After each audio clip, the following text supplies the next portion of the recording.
Well, hello everyone, it's Kari. Welcome back to the channel.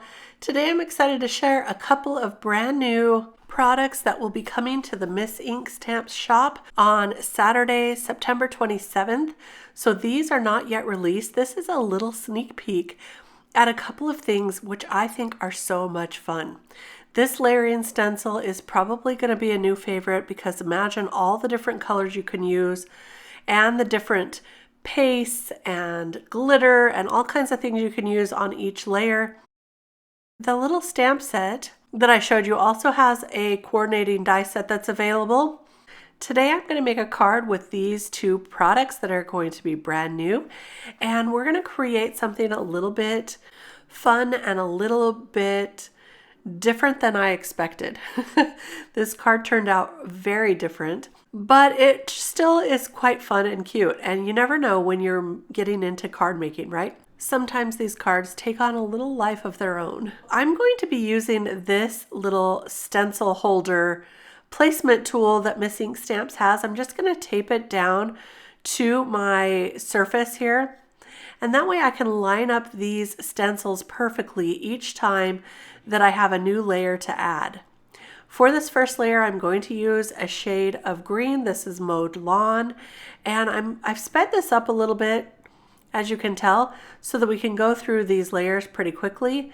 So that looks good right about there. And now I'm going to take that layer off and line up the second layer right in that corner. And I realized that I had this turned the wrong position. So if you find that it's overlapping your last one, just turn it a quarter turn and see if you can get it to line up into just all white spaces. That way you can add some new color in addition. Now for this layer, I'm going to do a darker green. This is Rustic Wilderness. And I'm just going to add it all over. Now you don't have to do the whole panel. You can fade in or fade out with this ink. I decided that I would fade out just a little bit around the edges, but mostly I'm going to cover the entire panel. And this is an A2 size card. For the final layer, I'm going to add a vintage photo shade of brown and just ink that all along. And that looks good right about there. And look at our fun background. Now imagine all the different colors you could use with this. I think this is going to be fun for some Christmas backgrounds as well. I'm ready for some fall and Christmas card making. I don't know about you. So now I'm going to go ahead and color the images. I've stamped these out using some Copic friendly ink, and I'm going to do some simple coloring. For the red on this little chicken, I'm going to use just a couple shades of red. And then for the yellow and orange, I'm just going to use a couple shades of yellow as well. And that's going to make the coloring go pretty quickly. I will bring in a few more shades of color for the outfit on this character here. But you can see that this is so fun to color. I started coloring this and I thought, oh, this is really kind of fun. Now for the pants, I'm going to bring in some blues.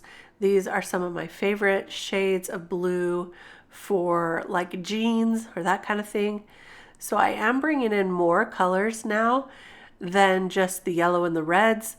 And in fact, I think I have 4 shades of blue here. I hope you can read those on screen. If not, they're B97, B95, B93, and B91. I'm just sticking with those B90 shades. But look how fun that looks when you get that all colored up. For the shirt, I'm going to bring in some greens and blue greens. So I've got here BG18, and then I'll bring in another shade just a touch lighter. This one is BG13, and I realized that I wanted to bring in a few more colors, but this color right here is needing to be re-inked. So instead I brought in the BG11 as the lightest shade. So this one will just have 3 shades of blues. And I like to color them up with the darkest first and then go in with the lightest. And sometimes when I need more contrast, I'll go back in with the darker shades and blend it all back through once again. And that gives me the look that I'm going for. Now for his face and his hands and feet, I'm using some shades of green here. I've got G14, G21, and G20. And they were a little bit far apart on the color scale, so I am using the tip to tip method to just get those to blend a little bit more. And I do think some of these greens might need to be re-inked as well. You can see it might be time for me to give my markers a little bit of love. But I got this to work in the end, and he looks really cute.